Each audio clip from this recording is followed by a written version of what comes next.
वाराणसी की भोर। पूर्व दिशा में सूरज की हल्की लाली फैल रही थी। गंगा का जल स्वर्णिम आभा में चमक रहा था। घंटियों की ध्वनि, मंत्रों का स्वर और श्रद्धालुओं की भीड़, पूरा वातावरण धार्मिक आस्था से भरा हुआ था। इसी भीड़ में एक युवक खड़ा था, आनंद। उसके चेहरे पर भक्ति से अधिक चिंता थी। वो बार बार जल में डुबकी लगा रहा था, मानो हर बार अपने किसी पाप को धो देना चाहता हो। पर जैसे ही वो जल से बाहर आता, उसे महसूस होता, मन अब भी भारी है। सांझ का समय था। आकाश में सूर्य अपनी अंतिम स्वर्णिम किरणें बिखेर रहा था। एक विशाल पीपल के वृक्ष के नीचे गौतम बुद्ध अपने शिष्यों के साथ विराजमान थे। वातावरण अत्यंत शांत और पवित्र था।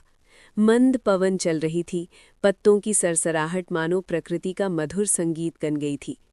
शिष्य ध्यानपूर्वक बैठे थे। बुद्ध की वाणी में अपार करुणा और शांति थी। वे कह रहे थे, हे भिक्षुओं, मन ही मनुष्य का मित्र है और मन ही उसका शत्रु। यदि मन को साध लिया जाए तो जीवन में किसी प्रकार का भय शेष नहीं रहता।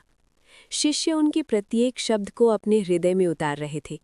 तभी एक छोटा बालक जो पास के ग्राम से आया था, चुपचाप वृक्ष के पीछे छिपकर ये दृश्य देख रहा था। उसकी आंखों में कौतूहल था। वो सोच रहा था, ये महात्मा कौन है जिनकी वाणी सुनकर सब इतने शांत हो जाते हैं। कुछ समय पश्चात एक वृद्ध व्यक्ति वहां आया। वो अत्यंत चिंतित प्रतीत हो रहा था। उसने आकर बुद्ध को प्रणाम किया और बोला, भगवन, मेरा मन अशांत है। मैंने व्रत रखा है, परंतु मन में क्रोध और द्वेष बना रहता है। मैं शांति कैसे पाऊं? बुद्ध ने मुस्कुराकर कहा, व्रत केवल शरीर का संयम नहीं, मन का भी संयम है। यदि भीतर करुणा नहीं तो व्रत अधूरा है। पहले अपने मन के विकारों को पहचानो, फिर उन्हें प्रेम से त्यागो। वृद्ध व्यक्ति की आंखों में आंसू आ गए। उसने कहा, अब मैं समझ गया प्रभु, सच्चा व्रत मन की शुद्धि है। ये सुनकर शिष्य और भी गंभीर हो गए। उसी समय बुद्ध ने धीरे धीरे अपनी आंखें मूंद लीं और ध्यान में लीन हो गए। उनके चेहरे पर अद्भुत तेज और शांति थी। पूरा वातावरण जैसे स्थिर हो गया। पक्षियों का कलरव भी थम सा गया। वो छोटा बालक ये सब देख रहा था। उसने पहले कभी किसी को इतने शांत भाव से ध्यान करते नहीं देखा था। उसके मन में अनेक प्रश्न उठे। क्या सचमुच मन को इतना शांत किया जा सकता है? क्या मैं भी ऐसा बन सकता हूँ? कुछ देर बाद बुद्ध ने नेत्र खोले और सीधे उसी वृक्ष के पीछे देखा जहाँ बालक छिपा था। वे कोमल स्वर में बोले, बालक, छिपकर क्यों देख रहे हो? इधर आओ। बालक घबरा गया, परंतु बुद्ध की मुस्कान देखकर साहस जुटाया और उनके सामने आकर खड़ा हो गया। तुम क्या जानना चाहते हो? बुद्ध ने पूछा। बालक ने संकोच से कहा, भगवन, आप इतने शांत कैसे रहते हैं? क्या मैं भी ऐसा बन सकता हूँ? बुद्ध ने उसके सिर पर हाथ रखा और बोले, हर मनुष्य के भीतर शांति का दीपक है। उसे प्रज्वलित करने के लिए सत्य, करुणा और धैर्य का अभ्यास करना पड़ता है। तुम प्रतिदिन कुछ समय अपने मन को शांत करके बैठो, क्रोध मत करो, सत्य बोलो, धीरे धीरे तुम्हारा मन भी शांत हो जाएगा। बालक के चेहरे पर प्रसन्नता झलक उठी। उसने प्रणाम किया और निश्चय किया कि वो आज से अपने जीवन में इन शिक्षाओं का पालन करेगा। सूर्य अस्त हो चुका था। आकाश में चंद्रमा की शीतल चांदनी फैल रही थी। पीपल का वृक्ष, शांत ध्यानमग्न बुद्ध और उनके शिष्य, ये दृश्य उस बालक के जीवन की सबसे अमूल्य स्मृति बन गया। और उस दिन से वो बालक भी सत्य और शांति के मार्ग पर चल पड़ा। बुद्ध ने कहा, मनुष्य का पाप उसके कर्मों और विचारों में होता है। यदि मन में लोभ, क्रोध और द्वेष है तो 1000 डुबकियां भी उसे पवित्र नहीं कर सकती। आनंद ने पूछा, तो फिर पूजा का क्या अर्थ है? बुद्ध बोले, यदि पूजा केवल भय से की जाए तो वो व्यापार है। यदि पूजा केवल परंपरा निभाने के लिए हो तो वो आदत है। पर यदि मन करुणा, सत्य और दया से भरा हो, वही सच्ची पूजा है। बुद्ध ने एक कथा सुनाई। एक किसान प्रतिदिन गंगा स्नान करता था, पर खेत में मजदूरों से कठोर व्यवहार करता था। एक दिन उसने बुद्ध से पूछा, मैं रोज स्नान करता हूँ, फिर भी मन अशांत क्यों है? बुद्ध ने कहा, तुम अपने शरीर को धोते हो, पर मन को नहीं। मन कैसे धोया जाए? दूसरों के प्रति करुणा से, सत्य बोलने से और अपने लोभ को त्यागने से। किसान ने उसी दिन से अपना व्यवहार बदल दिया।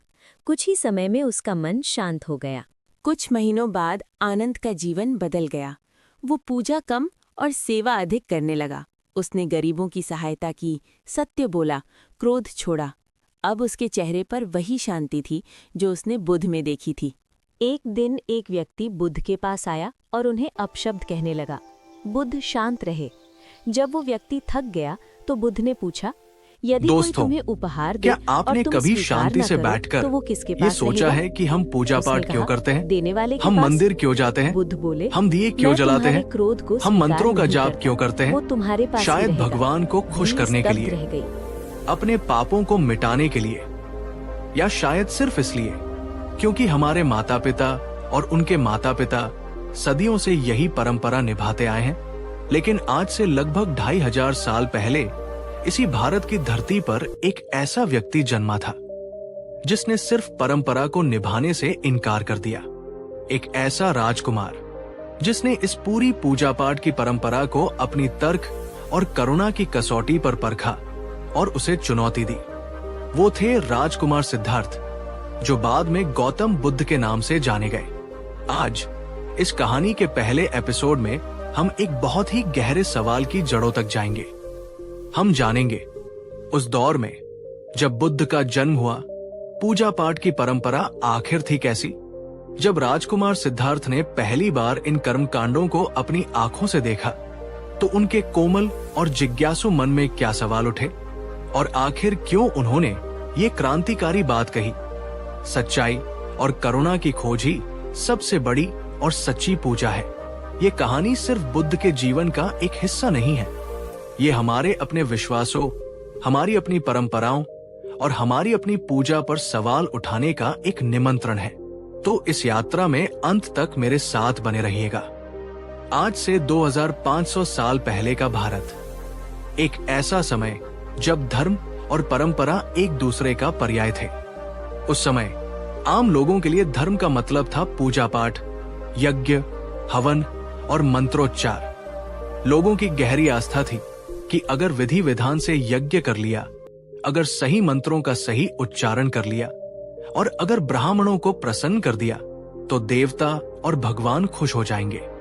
और भगवान के खुश होने का मतलब था जीवन के सारे पाप धुल जाएंगे, मन की हर मुराद पूरी होगी, राज्य में समृद्धि आएगी और शत्रु परास्त होंगे। उस दौर में बड़े बड़े राजा अपनी शक्ति और धन का प्रदर्शन करने के लिए विशाल यज्ञों का आयोजन करते थे। इन यज्ञों में हजारों मन घी और अन्न अग्नि को समर्पित कर दिया जाता था। दूर दूर से ब्राह्मणों को बुलाया जाता, उन्हें सोने चांदी का दान दिया जाता। चारों ओर मंत्रों की गूंज होती और ये माना जाता कि ये ध्वनि सीधे स्वर्ग तक पहुंच रही है और देवता प्रसन्न हो रहे हैं। ये एक ऐसी दुनिया थी जहां कर्मकांड ही धर्म का सबसे बड़ा और सबसे महत्वपूर्ण हिस्सा था। पूजा का बाहरी रूप ही सब कुछ था, लेकिन एक बहुत ही गहरा और महत्वपूर्ण सवाल उस धुएं के पीछे कहीं छिपा हुआ था। क्या सच में भगवान सिर्फ इन महंगी वस्तुओं और मंत्रों से ही खुश होते हैं? उस यज्ञशाला के बाहर जो भूखा और गरीब इंसान खड़ा है, उसकी प्रार्थना का, उसकी आहों का क्या कोई मोल नहीं? दोस्तों, अब आप एक पल के लिए रुककर जरा सोचिए। अगर आप बहुत भूखे हों और कोई आपके सामने आकर सिर्फ एक सुंदर सा दिया जला दे और घंटी बजा दे, तो क्या आपका पेट भर जाएगा? क्या आपकी तकलीफ कम हो जाएगी? शायद नहीं। यही वो सवाल था जो उस समय के समाज में कोई पूछने की हिम्मत नहीं कर रहा था। राजकुमार सिद्धार्थ, जो आगे चलकर बुद्ध बने, वे बचपन से ही आम बच्चों से अलग थे। वे खेलने कूदने से ज्यादा गहरे विचारों में खोए रहते थे। उनके मन में करुणा का एक असीम सागर था। एक बार उन्होंने अपने राजमहल की खिड़की से बाहर देखा। लोग पूजा के लिए एक लंबी कतार में खड़े हैं। कोई अपने हाथ में सुंदर फूलों की माला लिए हुए है, कोई कांसे के बर्तन में दूध चढ़ा रहा है, कोई जोर जोर से घंटियां बजा रहा है, इस उम्मीद में कि उसकी आवाज भगवान तक पहुंचेगी। सबके चेहरे पर एक उम्मीद थी, एक आस्था थी। ये देखकर बालक सिद्धार्थ ने अपने गुरु से, जो उन्हें शास्त्रों की शिक्षा दे रहे थे, एक बहुत ही मासूम लेकिन गहरा सवाल पूछा। गुरुदेव, क्या भगवान सचमुच इन फूलों और दूध से खुश हो जाते हैं? क्या उन्हें हमारी इन चीजों की जरूरत है? उनके इस सवाल पर गुरु एक पल के लिए चुप हो गए। शायद उनके पास भी इस गहरे सवाल का कोई संतोषजनक उत्तर नहीं था। उन्होंने बस इतना कहा, पुत्र, यही परंपरा है, यही हमारे पूर्वज करते आए हैं। लेकिन सिद्धार्थ के मन में वो सवाल शांत होने की बजाय और भी गहरा हो गया। वो परंपरा से संतुष्ट नहीं थे, वे सत्य को जानना चाहते थे। वो अकेले में बैठकर सोचने लगे, अगर हमारे शास्त्र कहते हैं कि भगवान दयालु है, प्रेम स्वरूप है, तो उन्हें इन मुरझा जाने वाले फूलों की क्या जरूरत? उनका प्रेम तो बिना किसी शर्त के होना चाहिए। अगर भगवान सर्वशक्तिमान है, तो क्या उन्हें हमारे चढ़ाए हुए घी, दूध और फल से ही शक्ति मिलती है? क्या वे इतने कमजोर हैं?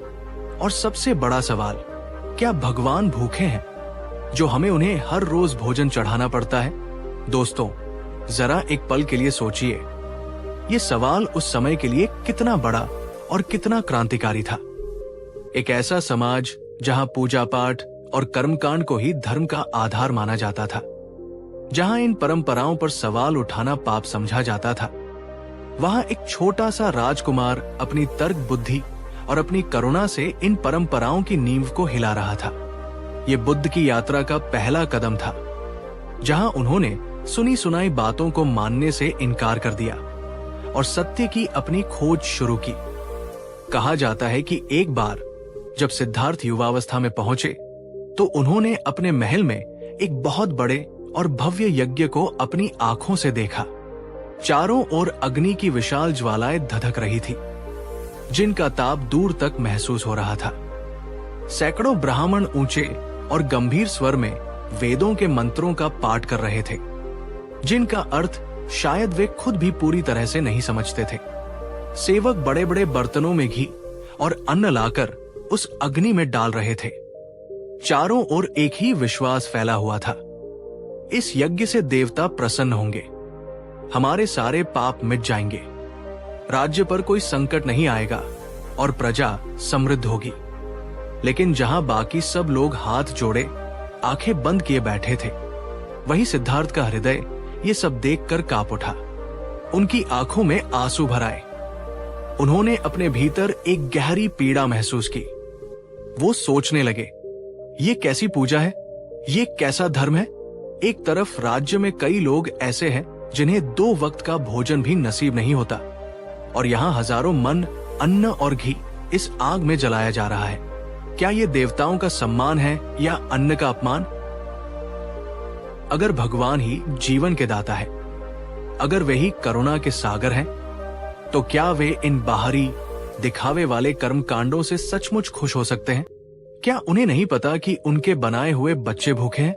और क्या सचमुच अग्नि में घी और अन्न डालने से मन के भीतर बैठे पाप, क्रोध, लोभ, ईर्ष्या मिट जाते हैं? अगर ऐसा होता तो ये दुनिया तो कब की स्वर्ग बन गई होती। क्या भगवान को प्रसन्न करने के लिए इतना शोर, इतना दिखावा और इतनी बर्बादी जरूरी है? उनके मन में करुणा का सागर उमड़ आया। उन्होंने उस यज्ञ में बैठे बैठे ही अपने मन में कहा, ये पूजा नहीं, ये तो सिर्फ एक पाखंड है, एक अंधविश्वास है। अगर सच्ची पूजा करनी है तो उस भूखे को भोजन दो जो राज्य की सीमा पर रो रहा है, उस बीमार को दवा दो जो पीड़ा से तड़प रहा है, उस दुखी को सांत्वना का एक शब्द कहो जिसका दिल टूटा हुआ है, और सबसे बढ़कर अपने भीतर के सत्य को खोजो। भगवान इन कर्म कांडों से नहीं मिलते, वे तो सच्चाई, प्रेम और करुणा के मार्ग पर चलने से मिलते हैं भगवान। दोस्तों, क्या आपने भी कभी अपने आसपास ऐसा देखा है कि लोग पूजा पाठ और धार्मिक आयोजनों में लाखों रुपए खर्च कर देते हैं, लेकिन उनके अपने पड़ोस में, उनके अपने शहर में कोई गरीब, कोई जरूरतमंद भूखा रह जाता है? क्या ये सचमुच धर्म है? आपकी इस पर क्या राय है? नीचे कमेंट में जरूर बताइएगा। उस यज्ञ के अनुभव के बाद सिद्धार्थ का मन और भी बेचैन हो गया। वे ये समझने की कोशिश करने लगे कि आखिर आम इंसान इन कर्म कांडों में इतनी गहराई से क्यों जकड़ा हुआ है। धीरे धीरे अपने गहरे चिंतन से उन्होंने समझा कि लोग पूजा पाठ और कर्मकांड मुख्यतः 3 कारणों से करते हैं। 1. डर। उन्हें इस बात का डर है कि अगर उन्होंने पूजा नहीं की, अगर उन्होंने देवताओं को प्रसन्न नहीं किया, तो भगवान नाराज हो जाएंगे, उनके जीवन में कुछ बुरा हो जाएगा, कोई अनहोनी हो जाएगी। ये पूजा आस्था से ज्यादा एक डर से पैदा होती है। 2. लालच। उन्हें ये उम्मीद और लालच होता है कि पूजा करने से, देवताओं को कुछ चढ़ाने से बदले में उन्हें धन, दौलत, सफलता और सुख मिलेगा। ये एक तरह का सौदा है। हे भगवान, मैं आपको ये चढ़ा रहा हूं, बदले में आप मुझे वो दे देना।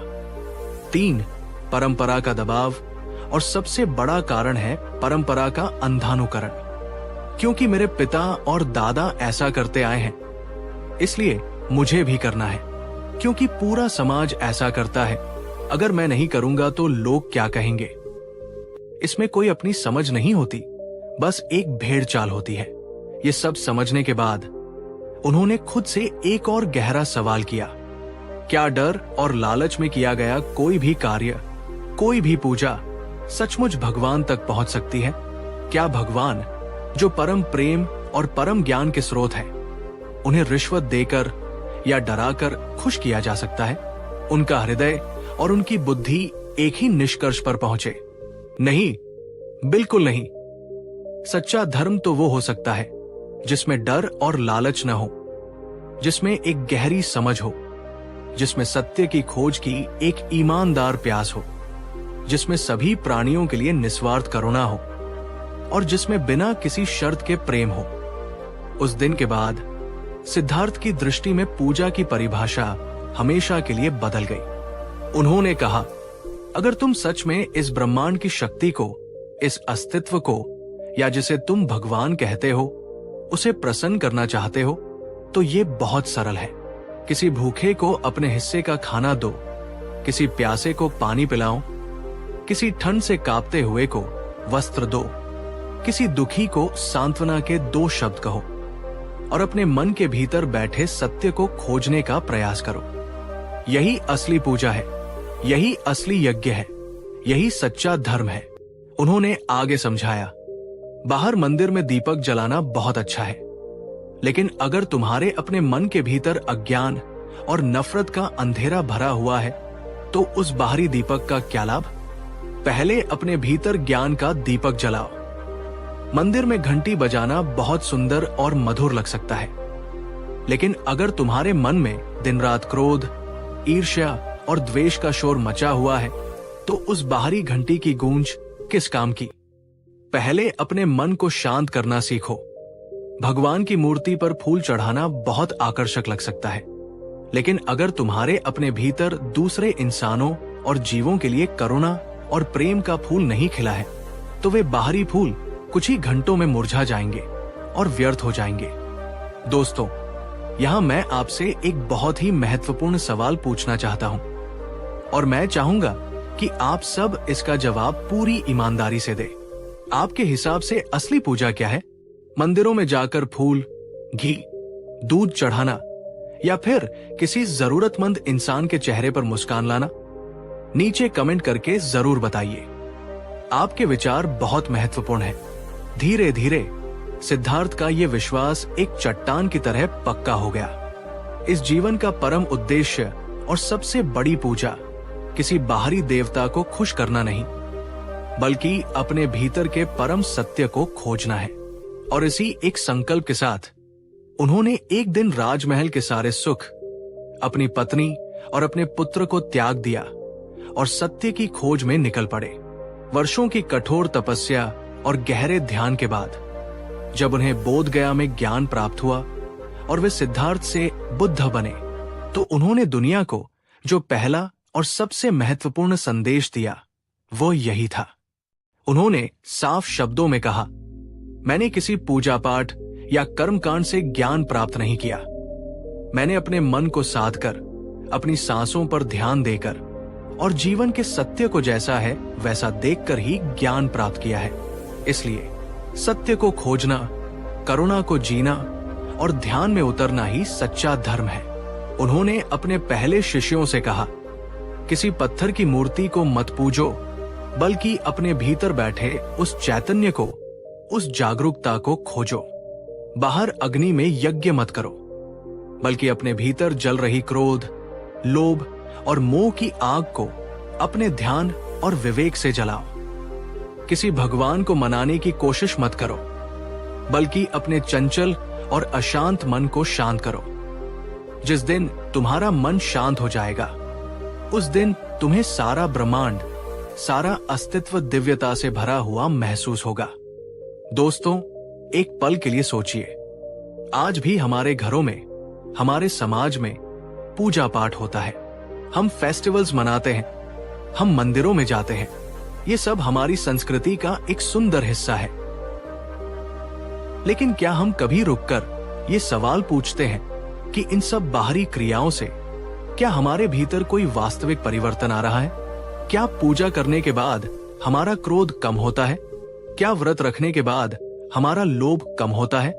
क्या तीर्थ यात्रा करने के बाद हमारा अहंकार कम होता है? बुद्ध का यही कहना था, अगर बाहरी कर्मकांड तुम्हारे भीतरी गुणों को नहीं बदल रहे, तो वे सिर्फ एक शारीरिक व्यायाम बनकर रह जाते हैं। उनका कोई आध्यात्मिक मूल्य नहीं है। पूजा से तुम्हें कुछ समय के लिए मानसिक तसल्ली मिल सकती है, लेकिन ध्यान, करुणा और सत्य के मार्ग पर चलने से ही तुम्हें दुखों से स्थायी मुक्ति मिलती है। तो दोस्तों, इस कहानी के पहले एपिसोड में हमने देखा कि बुद्ध के समय में धर्म का मतलब मुख्यतः बाहरी पूजा पाठ और कर्मकांड था। कैसे राजकुमार सिद्धार्थ ने पहली बार इन परंपराओं को देखा और अपनी तर्क और करुणा की कसौटी पर उन्हें परखा। कैसे उन्होंने ये समझा कि असली पूजा किसी को डराने या किसी से कुछ पाने के लिए नहीं की जा सकती, और कैसे वे इस गहरे निष्कर्ष पर पहुंचे कि असली पूजा है अपने भीतर के सत्य की खोज, सभी प्राणियों के प्रति करुणा का भाव और सबके लिए निस्वार्थ प्रेम। और यही था बुद्ध का पहला और सबसे क्रांतिकारी संदेश, जिसने भारत के आध्यात्मिक इतिहास की दिशा बदल दी। सत्य की खोज ही सबसे बड़ी और सबसे सच्ची पूजा है। अगर आपको बुद्ध की इस यात्रा का ये पहला एपिसोड अच्छा लगा हो, अगर इन सवालों ने आपके मन में भी कोई नई सोच जगाई हो, तो इस वीडियो को लाइक जरूर कीजिए। नीचे कमेंट में बताइए कि बुद्ध के इन शुरुआती सवालों के बारे में आपकी क्या राय है और आपके हिसाब से असली पूजा क्या है। और इस वीडियो को अपने सभी दोस्तों और परिवारजनों के साथ शेयर कीजिए, ताकि और लोग भी ये जान सके कि गौतम बुद्ध ने पूजा पाठ और कर्मकांड पर क्यों सवाल उठाए थे। हमारे साथ इस यात्रा में बने रहने के लिए आपका बहुत बहुत धन्यवाद। दोस्तों, पिछले एपिसोड में हमने जाना कि कैसे राजकुमार सिद्धार्थ के मन में पहली बार पूजा पाठ और कर्मकांड को लेकर सवाल उठे, लेकिन ये तो सिर्फ एक शुरुआत थी। क्या आपने कभी देखा है कि कई लोग पूजा पाठ और धार्मिक कर्मकांडों में अपना बहुत सारा समय, बहुत सारा धन और बहुत सारी ऊर्जा लगा देते हैं, लेकिन जब उनके आसपास किसी इंसान को, किसी जीव को मदद की जरूरत होती है, तो वे मुंह फेर लेते हैं? क्या सच में भगवान उस सोने चांदी के चढ़ावे, उन हजारों दियों की रोशनी से खुश होते हैं, जिसमें करुणा और दया का एक कतरा भी शामिल न हो? आज के इस दूसरे एपिसोड में हम बुद्ध की यात्रा के उस मोड़ पर चलेंगे, जहां उन्होंने कर्मकांड के दिखावे और करुणा की सच्ची शक्ति के बीच के अंतर को दुनिया के सामने रखा। आज हम जानेंगे क्यों बुद्ध ने बार बार ये कहा कि पूजा पाठ और यज्ञ करने से नहीं, बल्कि एक दुखी प्राणी के आंसू पोंछने से ही सच्चा पुण्य मिलता है। ये कहानी सिर्फ एक उपदेश नहीं, बल्कि ये हमारे अपने धर्म, हमारी अपनी पूजा और हमारी अपनी इंसानियत को परखने का एक आईना है। तो इस यात्रा में अंत तक मेरे साथ बने रहिएगा।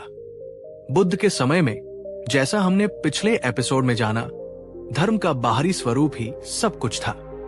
खासकर राजाओं और अमीर व्यापारियों के बीच बड़े बड़े यज्ञ और अनुष्ठान कराना उनकी शान और प्रतिष्ठा का प्रतीक था। जितना बड़ा यज्ञ उतना बड़ा सम्मान, जितना ज्यादा दान उतना ज्यादा पुण्य।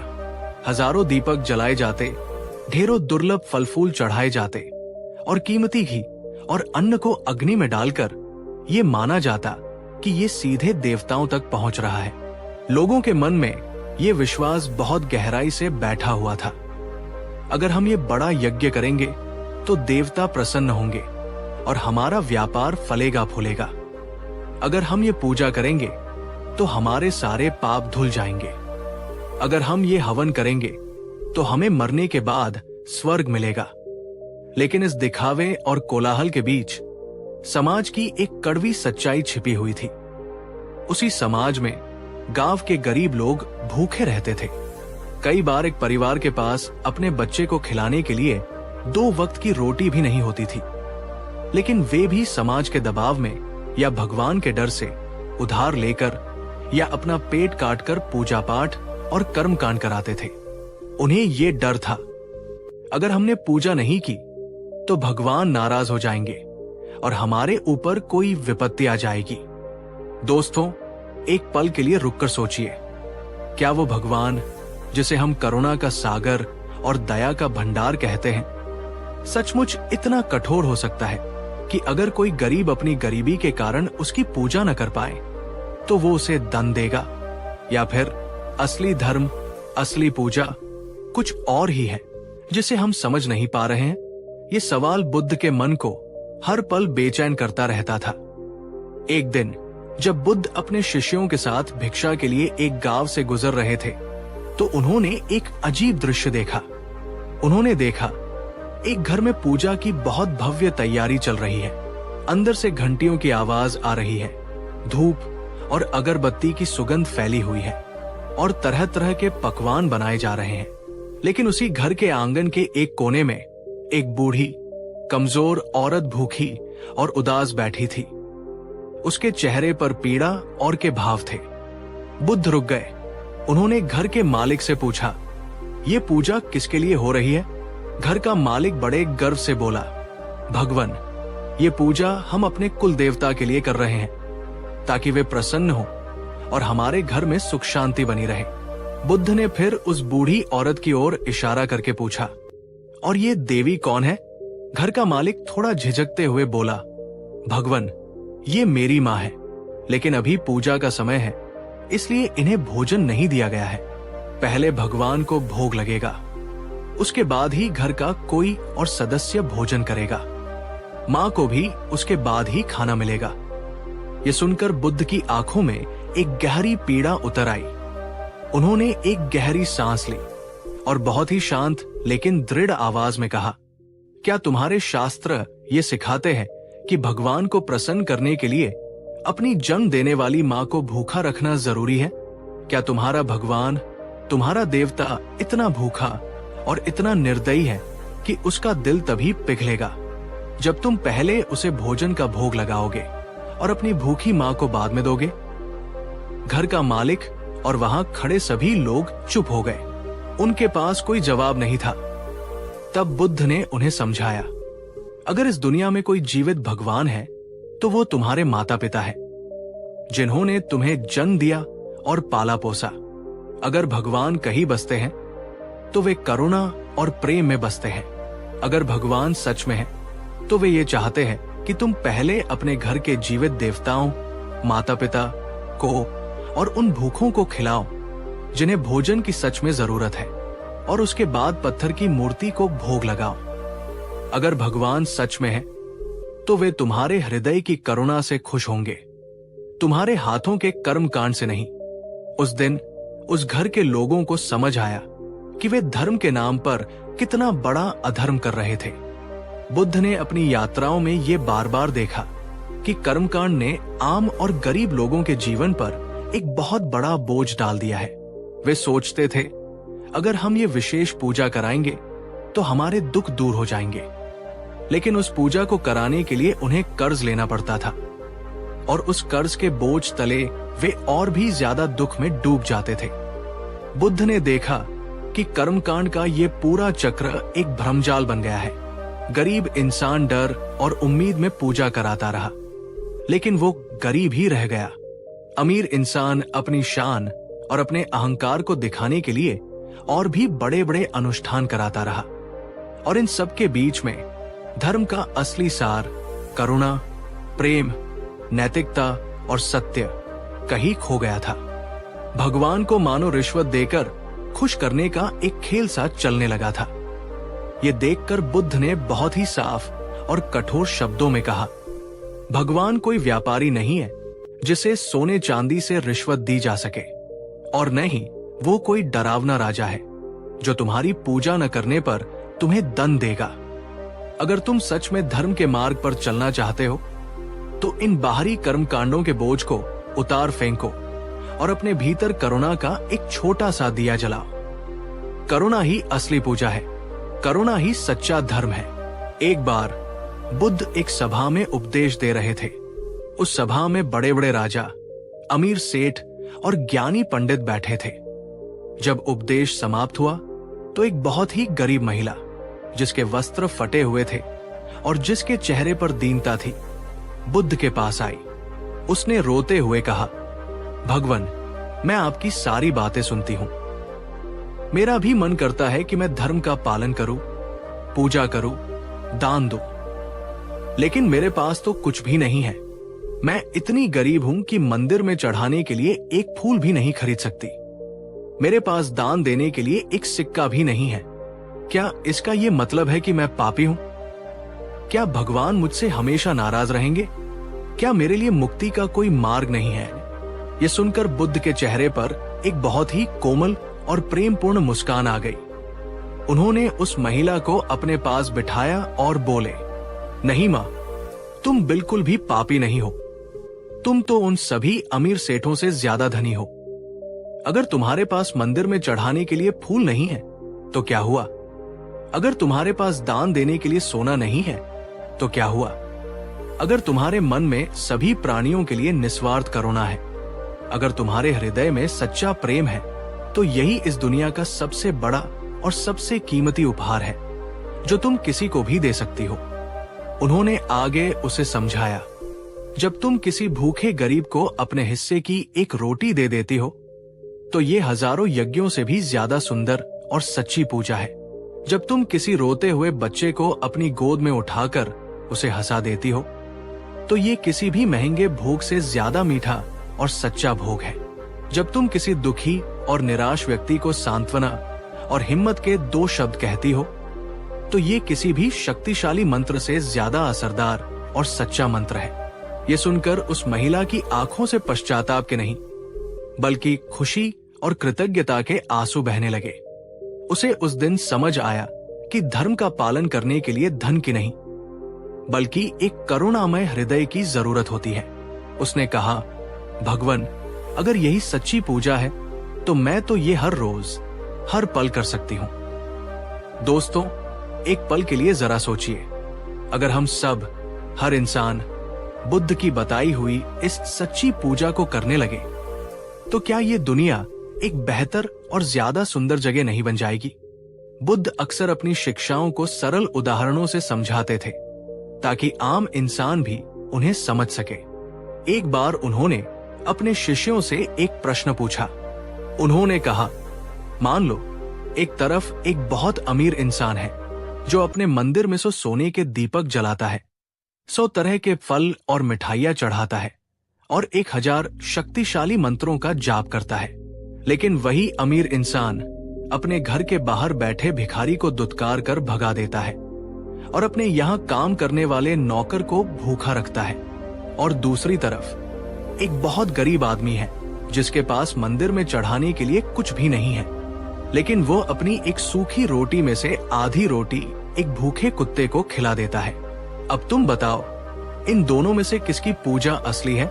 किसकी प्रार्थना भगवान तक पहुंचेगी?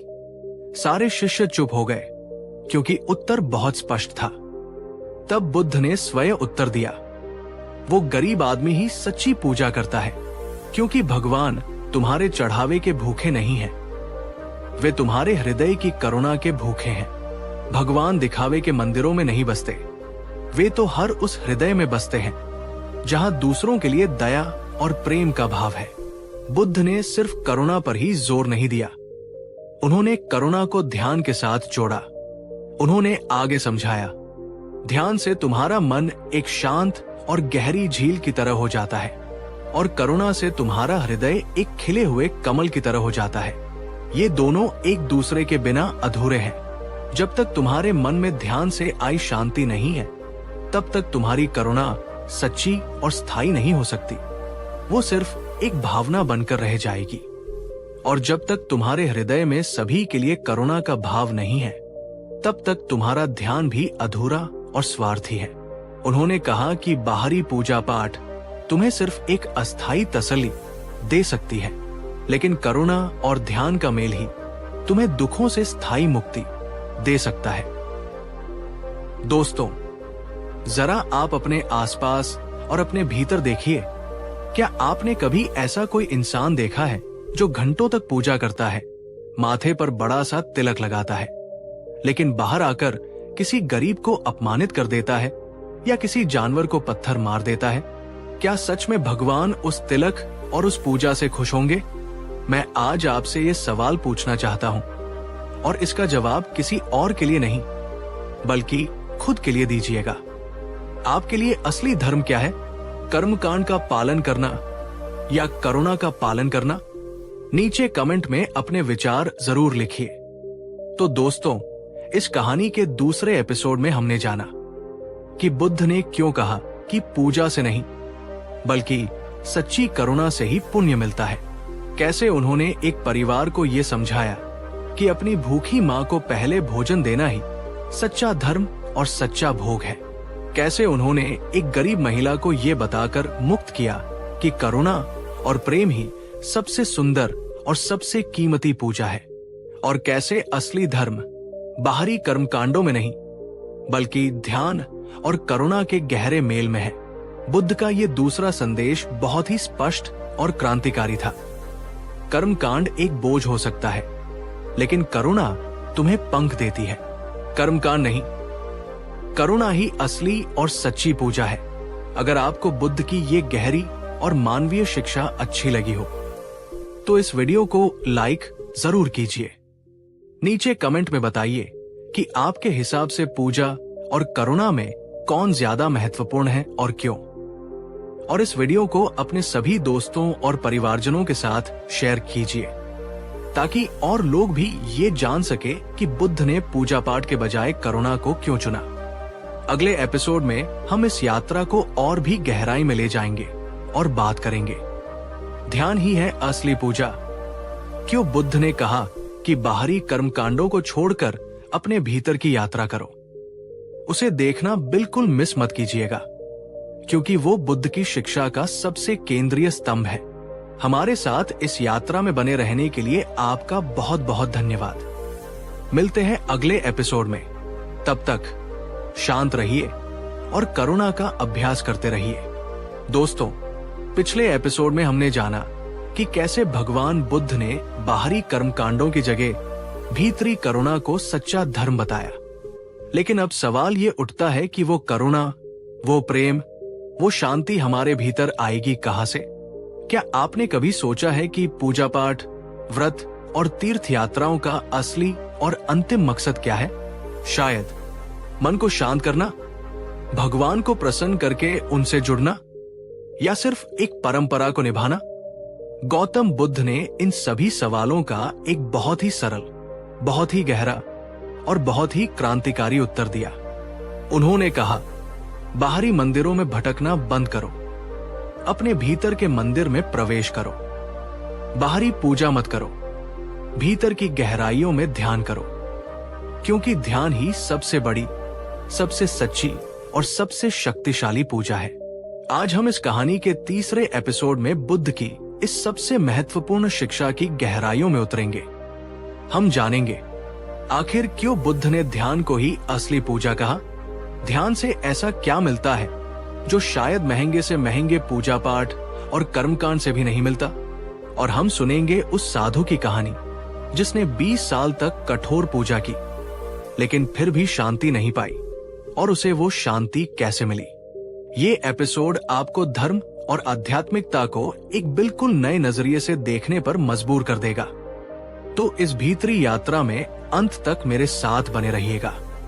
बुद्ध के समय में और आज भी करोड़ों लोग ये मानते हैं कि पूजा पाठ करने से, मंदिर जाने से और मंत्रों का जाप करने से मन शुद्ध हो जाता है और जीवन में शांति आती है।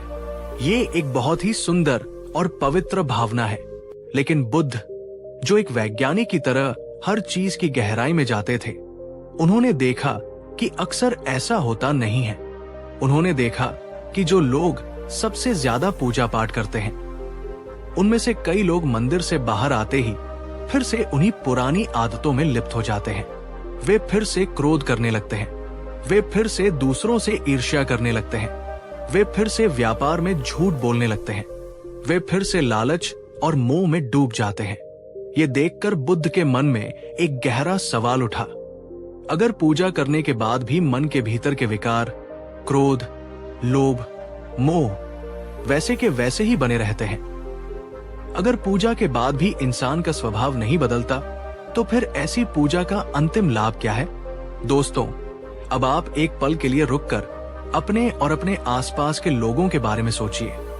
क्या आपने भी कभी ऐसा अनुभव किया है कि कोई व्यक्ति रोज घंटों तक पूजा करता है, लेकिन जब व्यवहार करने की बारी आती है तो वो किसी गरीब को डांट देता है या किसी छोटी सी बात पर अपने परिवार वालों से लड़ पड़ता है?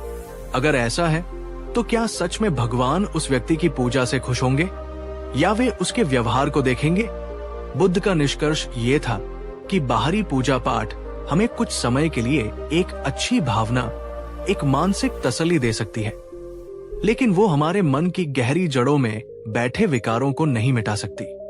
जब लोगों ने बुद्ध से पूछा कि अगर बाहरी पूजा सच्ची पूजा नहीं है, तो फिर सच्ची पूजा क्या है, तो बुद्ध ने उन्हें एक बिल्कुल नया और क्रांतिकारी मार्ग दिखाया। उन्होंने कहा, बाहर मंदिर में दीपक मत जलाओ, अपने भीतर जागरूकता और विवेक का दीपक जलाओ, ताकि तुम्हारे मन का अज्ञान रूपी अंधेरा मिट सके। बाहर घंटी मत बजाओ, अपने भीतर सभी प्राणियों के लिए करुणा और मैत्री की घंटी बजाओ, ताकि तुम्हारा हृदय प्रेम से गूंज उठे। बाहर पत्थर की मूर्तियों पर फूल मत चढ़ाओ, अपने भीतर शील, सदाचार और प्रेम के फूल खिलाओ, जिनकी सुगंध कभी खत्म नहीं होती। उनका यह मानना था कि असली पूजा किसी बाहरी देवता को प्रसन्न करने की क्रिया नहीं है, बल्कि ये अपने ही मन को समझने, उसे शुद्ध करने और उसे शांत करने की एक भीतरी यात्रा है। और ये भीतरी यात्रा केवल और केवल ध्यान, मेडिटेशन से ही संभव है। ध्यान का अर्थ क्या है? बुद्ध के अनुसार ध्यान का सरल अर्थ है अपने चंचल और अशांत मन को शांत करना, अपनी आती जाती सांसों को एक दर्शक की तरह देखना, अपने मन में उठने वाले हर विचार और हर भावना को बिना किसी भेदभाव के, बिना उनसे उलझे, बस देखना और समझना। और इस प्रक्रिया में अपने भीतर के उस परम सत्य को, उस परम शांति को खोजना जो हमेशा से वहां मौजूद है। ये धर्म का एक बिल्कुल नया आयाम था, जो किसी बाहरी सहारे पर नहीं, बल्कि व्यक्ति की अपनी आंतरिक क्षमता पर निर्भर था। बुद्ध ने पूजा और ध्यान के बीच के अंतर को समझाने के लिए अपने शिष्यों को एक बहुत ही सरल उदाहरण दिया। उन्होंने कहा, मान लो एक आदमी है जो हर रोज सुबह नदी पर जाता है, 100 बार डुबकी लगाता है और 1000 बार किसी देवता का मंत्र पढ़ता है। उसे लगता है कि ऐसा करने से उसके सारे पाप धुल जाएंगे, लेकिन जैसे ही वो घर लौटता है, उसके मन में फिर से वही क्रोध, वही द्वेष और वही लोभ भरा होता है। वो बाहर आकर लोगों से कठोर वचन बोलता है और अपने व्यापार में बेईमानी करता है। और दूसरी तरफ एक और आदमी है जो कभी किसी मंदिर नहीं जाता, कोई मंत्र नहीं पढ़ता। वो बस हर रोज कुछ समय के लिए शांति से एक पेड़ के नीचे बैठता है, अपनी सांस पर ध्यान करता है, अपने मन को शांत करता है और ये संकल्प लेता है कि आज वो किसी भी प्राणी को अपने मन, वचन या कर्म से दुख नहीं पहुंचाएगा। और वो दिन भर दूसरों के साथ प्रेम और करुणा से पेश आता है। अब तुम बताओ, इन दोनों में से असली पूजा किसने की? कौन धर्म के ज्यादा करीब है? सारे शिष्य चुप हो गए, क्योंकि उत्तर शीशे की तरह साफ था। तब बुद्ध ने स्वयं उत्तर दिया, जिस व्यक्ति ने ध्यान किया और अपने आचरण को शुद्ध किया, उसने ही असली और सच्ची पूजा की है। क्योंकि धर्म का उद्देश्य बाहरी शरीर को नहलाना नहीं, बल्कि भीतरी मन को धोना है। और मन को धोने का एकमात्र साधन ध्यान और जागरूकता ही है। एक बार की बात है, एक साधु बुद्ध के पास आया। वो बहुत दूर से कई महीनों की यात्रा करके पहुंचा था। उसकी उम्र ढल चुकी थी और उसके चेहरे पर शांति की जगह एक गहरी निराशा और थकान थी। उसने बुद्ध के चरणों में प्रणाम किया और रोते हुए बोला, तथागत, मैंने अपना पूरा जीवन धर्म के मार्ग पर लगा दिया। जब मैं 20 साल का था, तब से मैंने पूजा पाठ, कठोर व्रत और यज्ञवन करना शुरू कर दिया था। मैंने हर बड़े तीर्थ की यात्रा की, हर पवित्र नदी में स्नान किया और लाखों मंत्रों का जाप किया। मैंने ये सब इसलिए किया क्योंकि मुझे बताया गया था कि इससे मन को शांति मिलेगी, इससे भगवान मिलेंगे। लेकिन आज मैं 60 साल का हो गया हूं और मुझे कहना पड़ रहा है कि मुझे न तो शांति मिली और न ही मुझे भगवान का कोई अनुभव हुआ। मेरा मन आज भी उतना ही अशांत है जितना 40 साल पहले था। भगवान, मुझसे कहां गलती हुई? ये सुनकर बुद्ध के हृदय में उस साधु के प्रति असीम करुणा भर आई। वे मुस्कुराए और बहुत ही प्रेम से बोले, हे साधु, तुमने कोई गलती नहीं की। तुमने बहुत परिश्रम किया, लेकिन तुम्हारी दिशा गलत थी। तुम 40 साल तक बाहर खोजते रहे, लेकिन तुमने एक पल के लिए भी अपने भीतर झांकने की कोशिश नहीं की। भगवान किसी बाहरी मंदिर में, किसी मूर्ति में या किसी तीर्थ स्थान में नहीं रहते। भगवान, या जिसे मैं परम सत्य कहता हूं, वो तो तुम्हारे अपने भीतर की गहरी शांति में, तुम्हारी अपनी जागरूकता में ही मौजूद है। बुद्ध ने आगे समझाया, तुमने बाहर हजारों दीपक जलाए, लेकिन तुमने अपने मन के भीतर बैठे अज्ञान के अंधेरे को मिटाने का प्रयास नहीं किया। तुमने लाखों मंत्र पढ़े, लेकिन तुमने अपने मन में उठने वाले क्रोध और द्वेष के विचारों को हटाने का प्रयास नहीं किया। तुमने मूर्तियों पर अनगिनत फूल चढ़ाए, लेकिन तुमने अपने भीतर प्रेम और करुणा का एक भी फूल खिलाने का प्रयास नहीं किया। जाओ, अब इन सब बाहरी क्रियाओं को छोड़ दो। बस यहीं इस पेड़ के नीचे शांति से बैठो और अपनी आती जाती सांस को देखो। कुछ और मत करो। वही तुम्हें वह सच्चा भगवान मिलेगा जिसे तुम 40 साल से बाहर खोज रहे हो। उस साधु ने बुद्ध की बात मानी। उसने जीवन में पहली बार बिना किसी मंत्र, बिना किसी पूजा के बस शांति से बैठकर ध्यान किया। और कहते हैं, कुछ ही पलों के ध्यान में उसके चेहरे पर वो सच्ची शांति और वो आनंद उतर आया जो उसे 40 साल के कठोर कर्मकांड से भी नहीं मिला था। दोस्तों, क्या आप इस कहानी की गहराई को समझ रहे हैं? 20 साल की बाहरी पूजा से जो शांति नहीं मिली, वो कुछ ही पलों के भीतरी ध्यान से मिल गई। यही ध्यान की शक्ति है। बुद्ध ने ध्यान को असली पूजा क्यों कहा? क्योंकि ध्यान कोई कल्पना नहीं है, ये एक प्रत्यक्ष अनुभव है। जब आप नियमित रूप से ध्यान करते हैं तो आपके भीतर वास्तविक परिवर्तन घटित होते हैं। मन शांत होता है, विचारों का तूफान धीरे धीरे थमने लगता है और मन एक शांत झील की तरह हो जाता है। नकारात्मक भावनाएं कम होती है। गुस्सा, ईर्ष्या, भय और लालच जैसी भावनाएं धीरे धीरे अपनी पकड़ खोने लगती हैं। जागरूकता बढ़ती है। आप अपने विचारों और भावनाओं के प्रति ज्यादा सचेत हो जाते हैं और उनके गुलाम नहीं बनते। करुणा स्वतः प्रकट होती है। जब आपका अपना मन शांत और सुखी हो जाता है तो आपके भीतर से सभी प्राणियों के लिए स्वाभाविक रूप से प्रेम और करुणा का भाव प्रकट होने लगता है। और जब मन पूरी तरह से शांत, शुद्ध और करुणा से भर जाता है तो इंसान को यह गहरा बोध होता है कि जिसे वो भगवान के रूप में बाहर खोज रहा था, वो शांति, वो आनंद, वो दिव्यता तो उसके अपने ही भीतर मौजूद है। बुद्ध ने एक दिन अपने शिष्यों को एक और सुंदर उदाहरण दिया। उन्होंने कहा, मान लो तुम किसी मंदिर में जाकर 100 दीपक जला दो और पूरे मंदिर को रोशनी से भर दो, लेकिन अगर तुम्हारे अपने हृदय के भीतर तुम्हारे अपने मन के भीतर अज्ञान और नफरत का घना अंधेरा है, तो क्या तुम्हारा जीवन सचमुच रोशन हो जाएगा? शिष्य बोले, नहीं भगवान। बुद्ध ने कहा, ठीक वैसे ही तुम चाहे कितने भी बाहरी पूजा पाठ करते रहो, लेकिन अगर तुम्हारा भीतरी मन द्वेष, मोह और अशांति से भरा है तो तुम्हारा जीवन कभी भी रोशन नहीं हो सकता।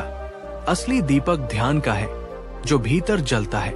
असली पूजा ध्यान की है जो भीतर होती है। और असली मंदिर तुम्हारा अपना मन है जिसे तुम्हें शुद्ध और शांत बनाना है। दोस्तों, अब मैं ये सवाल आपसे पूछना चाहता हूं। आप शायद हर रोज पूजा करते हैं, भगवान को फूल चढ़ाते हैं, मंदिर जाते हैं। ये बहुत अच्छी बात है, ये आपकी श्रद्धा है।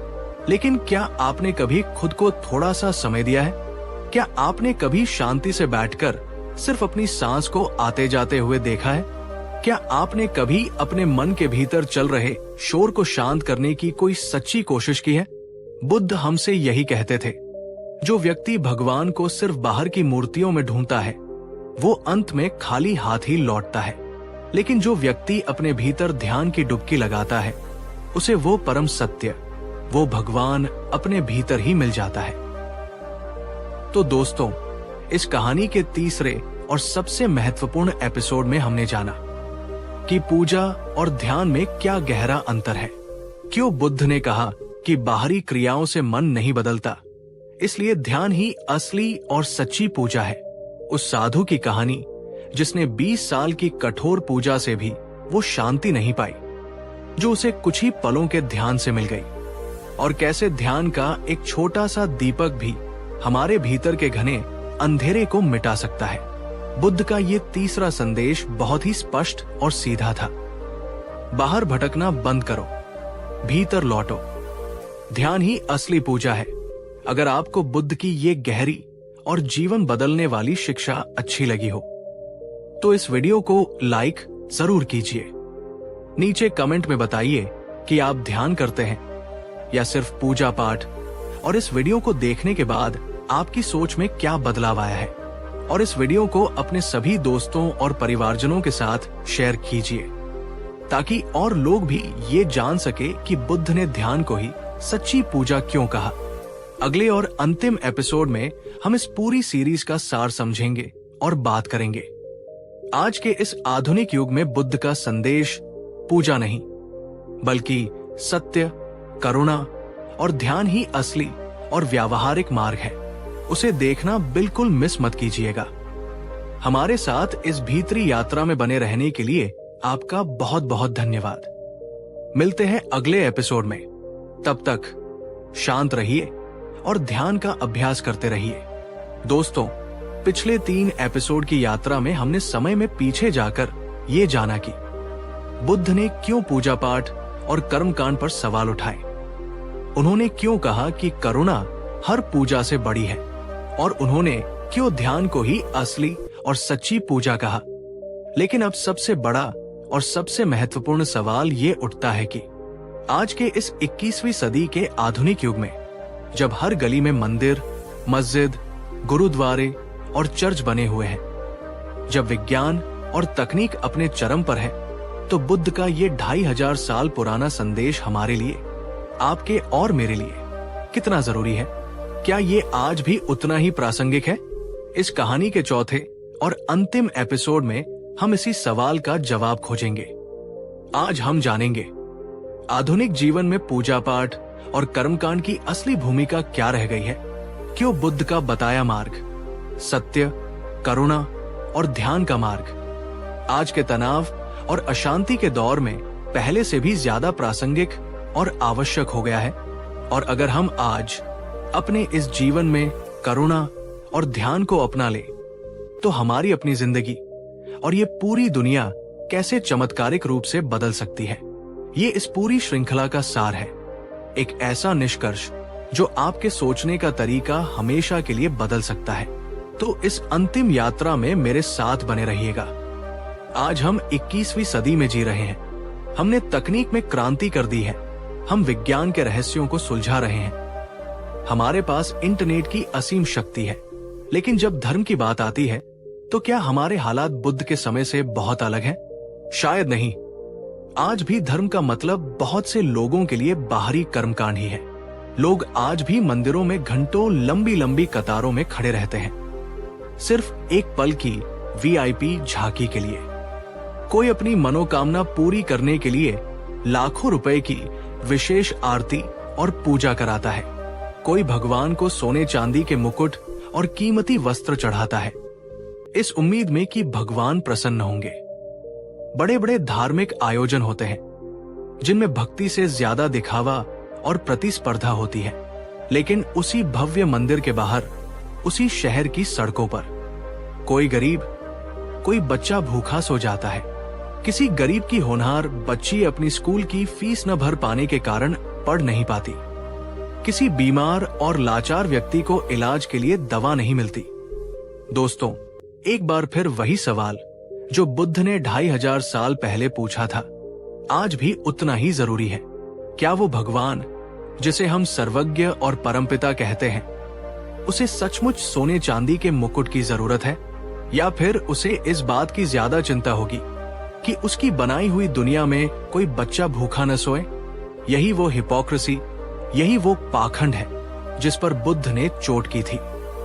और ये पाखंड आज भी हमारे समाज में उतना ही जीवित है। अगर बुद्ध आज हमारे बीच होते तो शायद वे हमें यही कहते। उन्होंने कहा था, बड़े बड़े मंदिर और मठ मत बनाओ, बल्कि हर इंसान के दिल को एक चलता फिरता मंदिर बनाओ, जहां करुणा और प्रेम का वास हो। किसी पत्थर की मूर्ति को मत पूजो, बल्कि अपने भीतर की सोई हुई दिव्यता को, अपनी करुणा और विवेक को पूजो। बाहर हजारों दीपक मत जलाओ, बल्कि अपने भीतर के अज्ञान, क्रोध और नफरत के अंधेरे को मिटाओ। आज अगर हम बुद्ध के इस एक संदेश को ही अपने जीवन में उतार ले, तो हमारे समाज की आधी से ज्यादा समस्याएं अपने आप खत्म हो जाए। जरा कल्पना कीजिए, अगर हर इंसान जो धार्मिक आयोजनों और चढ़ावे पर लाखों रुपए खर्च करता है, उसका सिर्फ एक छोटा सा हिस्सा भी किसी भूखे को खाना खिलाने में लगा दे, किसी गरीब बच्चे की शिक्षा का खर्च उठा ले, या किसी बीमार के इलाज में मदद कर दे, तो क्या ये धरती सचमुच एक स्वर्ग जैसी नहीं बन जाएगी? क्या यही सच्ची पूजा नहीं होगी? बुद्ध का मार्ग इसलिए आज भी प्रासंगिक है, क्योंकि ये किसी बाहरी ईश्वर या परंपरा पर नहीं, बल्कि इंसान के अपने आंतरिक रूपांतरण, इनर ट्रांसफॉर्मेशन पर आधारित है। और इंसान की भीतरी समस्याएं, क्रोध, भय, लालच, ईर्ष्या आज भी वही है जो 2500 साल पहले थी। इसलिए उनका समाधान भी आज वही है। ये सिर्फ एक कल्पना नहीं है, ऐसा सच में हो रहा है। कुछ साल पहले की बात है, भारत के एक गांव में हर साल एक बहुत ही भव्य मेला और पूजा का आयोजन होता था, जिसमें लाखों रुपए खर्च होते थे। गांव के लोगों की गहरी आस्था थी कि इसी पूजा की वजह से उनके गांव में समृद्धि है।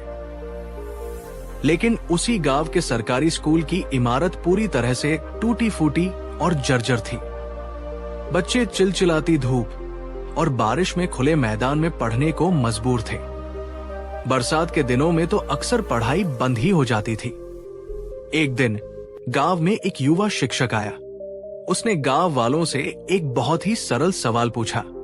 हम हर साल लाखों रुपए उस देवता को खुश करने के लिए खर्च करते हैं, जिसे हम देख नहीं सकते, लेकिन इन बच्चों के रूप में जो जीवित देवता हमारे सामने हैं, हम उनके भविष्य के लिए कुछ क्यों नहीं करते? क्या भगवान, जिन्हें हम विद्या का सागर कहते हैं, इस बात से ज्यादा खुश नहीं होंगे कि हम उनके बच्चों के लिए एक अच्छा सा विद्या का मंदिर, एक स्कूल बना दे? शुरुआत में लोगों ने विरोध किया, उन्हें परंपरा टूटने का डर था, लेकिन धीरे धीरे उस युवक की बात गांव वालों के दिल में उतर गई। अगले साल गांव का मेला बहुत ही सादे तरीके से मनाया गया और बचे हुए सारे पैसे से गांव के लिए एक नया, सुंदर और मजबूत स्कूल बनाया गया। आज उस गांव के बच्चे पढ़ लिख कर डॉक्टर, इंजीनियर और शिक्षक बन रहे हैं और पूरे गांव को गरीबी से बाहर निकाल रहे हैं। और आज उस गांव के लोग कहते हैं, ये स्कूल ही हमारा असली मंदिर है और इन बच्चों की मुस्कान ही हमारी असली पूजा है। दोस्तों, सोचिए, क्या ये वही संदेश नहीं है जो भगवान बुद्ध ने हमें हजारों साल पहले दिया था? कर्मकांड नहीं, करुणा से भरा कर्म ही सच्ची पूजा है।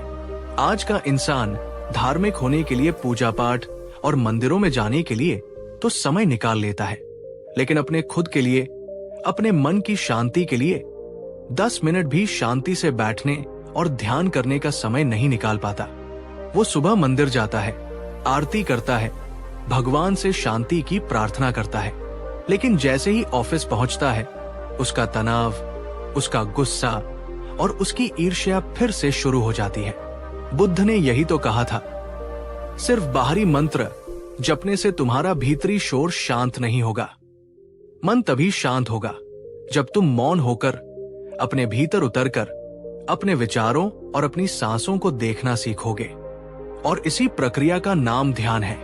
आज के इस तनाव, डिप्रेशन और एंजाइटी के दौर में ध्यान की जरूरत पहले से कहीं ज्यादा है, क्योंकि हमारा मन सूचनाओं के बोझ तले दबा हुआ है।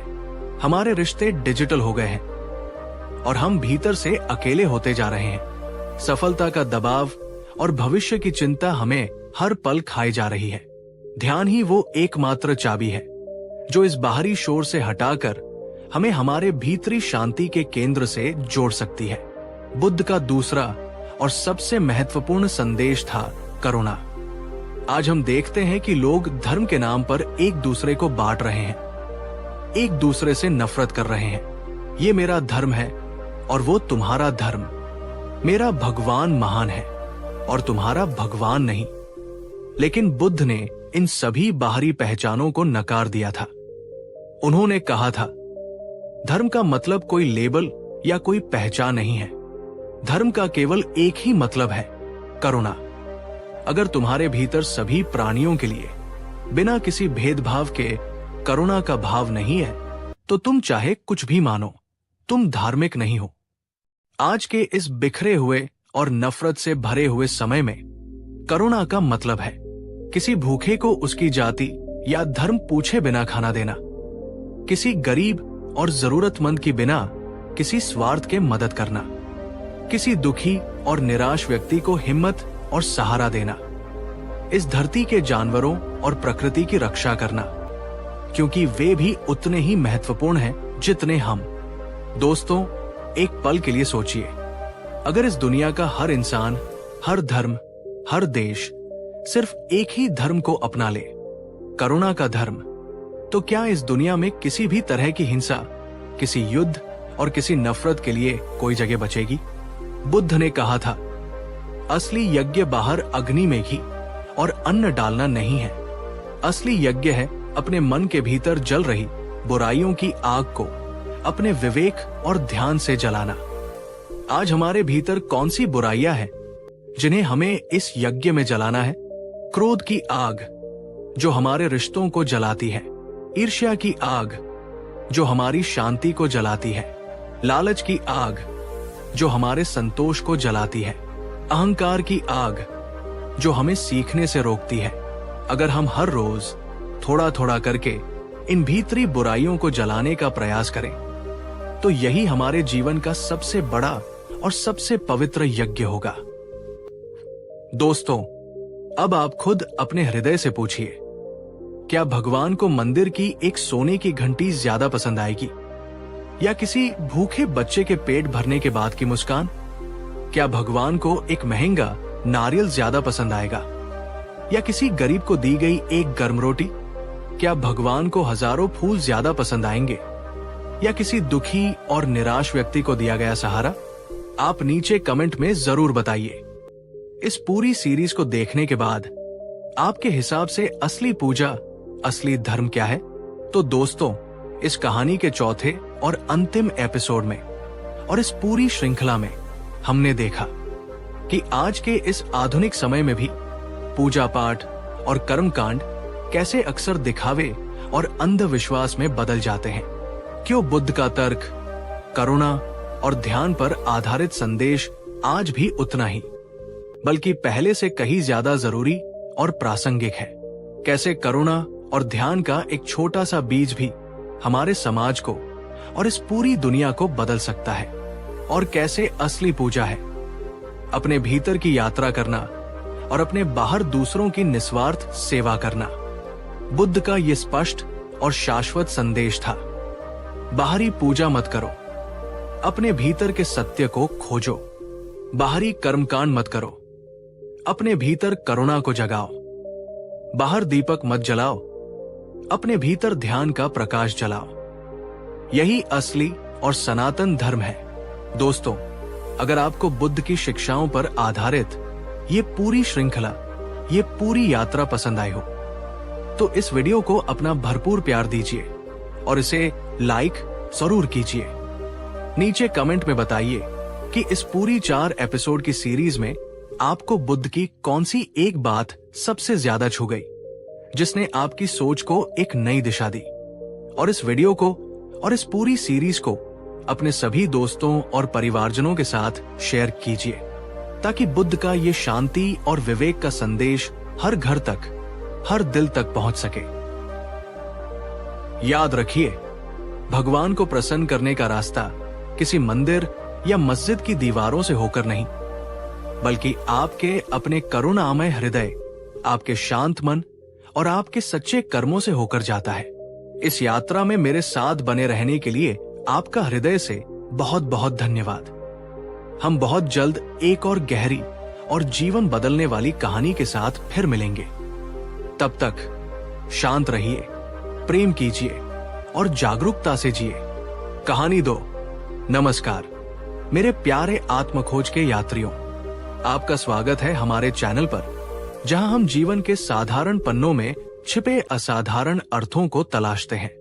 आज मैं आपसे एक सवाल पूछना चाहता हूं, एक ऐसा सवाल जो शायद आपने खुद से कई बार पूछा होगा, खासकर जब आप अकेले होते हैं, जब दुनिया की रोशनी फीकी पड़ जाती है और आप अपने विचारों के साथ रह जाते हैं। क्या आपने कभी अपने भीतर एक असीम शक्ति, एक अनछुई क्षमता को महसूस किया है?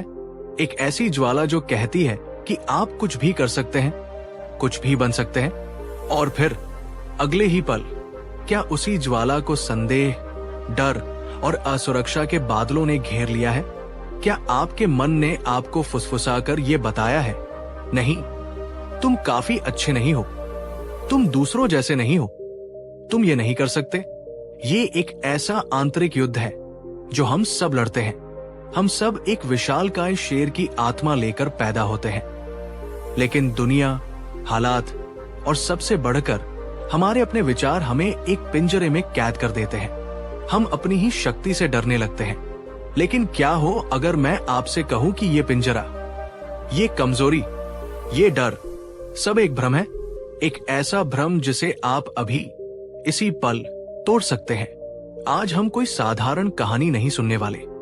आज हम समय में पीछे जाएंगे, लगभग 2500 साल पहले, और उस महाज्ञानी तथागत गौतम बुद्ध के चरणों में बैठेंगे, जिन्होंने मानवता को सबसे बड़ा रहस्य बताया था। एक ऐसा रहस्य जो अगर आप समझ गए तो आपका जीवन फिर कभी पहले जैसा नहीं रहेगा। बुद्ध ने कहा था, मनुष्य वही बनता है जो वो सोचता है। ये वाक्य जितना सरल है उतना ही गहरा है। इसका अर्थ है कि आपकी बाहरी दुनिया आपके भीतरी विचारों का प्रतिबिंब मात्र है। अगर आप खुद को कमजोर मानते हैं तो ब्रह्मांड आपको आपकी कमजोरी साबित करने के लिए परिस्थितियां पैदा कर देगा। लेकिन अगर आप अपने अंदर की उस असीम सोई हुई शक्ति को पहचान ले, तो आप अपने जीवन में ऐसे चमत्कार कर सकते हैं जिनकी आपने कभी कल्पना भी नहीं की होगी। तो आज की इस यात्रा में हम जानेंगे बुद्ध ने उस एक युवक को कैसे बदला जिसने खुद को दुनिया का सबसे कमजोर इंसान मान लिया था। हम उस हाथी की अविश्वसनीय कहानी में उतरेंगे जो हम सभी के भीतर कहीं न कहीं जिंदा है, और मैं आपको वे व्यावहारिक कदम और मानसिक तकनीकें बताऊंगा जिनसे आप अपने विचारों के मालिक बन सकते हैं और अपनी वास्तविक शक्ति को प्रकट कर सकते हैं। मेरा आपसे अनुरोध है, इस वीडियो को सिर्फ कानों से नहीं, अपने हृदय से सुनिएगा। इसे आखिर तक जरूर देखिएगा, क्योंकि हर एक शब्द, हर एक कहानी एक बीज की तरह है जो आपके भीतर एक विशाल वृक्ष को जन्म दे सकता है। चलिए शुरू करते हैं आत्म खोज की ये अद्भुत यात्रा, उस शक्ति की ओर जो आपके भीतर ही आपका इंतजार कर रही है। ये कहानी उस समय की है जब बुद्ध श्रावस्ती के जेतवन विहार में निवास कर रहे थे। दूर दूर से लोग अपनी समस्याओं, अपने दुखों का समाधान पाने के लिए उनके पास आते थे। एक दिन भिक्षा के समय के बाद जब बुद्ध अपने शिष्यों को उपदेश दे रहे थे, एक युवक भीड़ को चीरता हुआ उनके पास आया। उसके कपड़े मैले थे, बाल बिखरे हुए थे और आंखों में गहरी निराशा और आत्मग्लानि का भाव था। वो बुद्ध के चरणों में गिर पड़ा और रोते हुए बोला, भगवन, मेरी मदद कीजिए, मैं बहुत कमजोर हूं।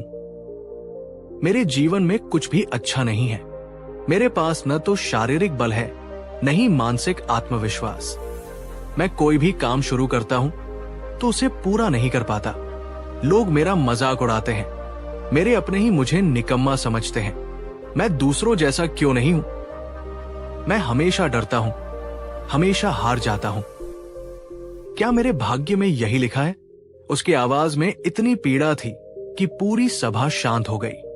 बुद्ध ने अपनी करुणामय दृष्टि उस युवक पर डाली और कुछ क्षण मौन रहे।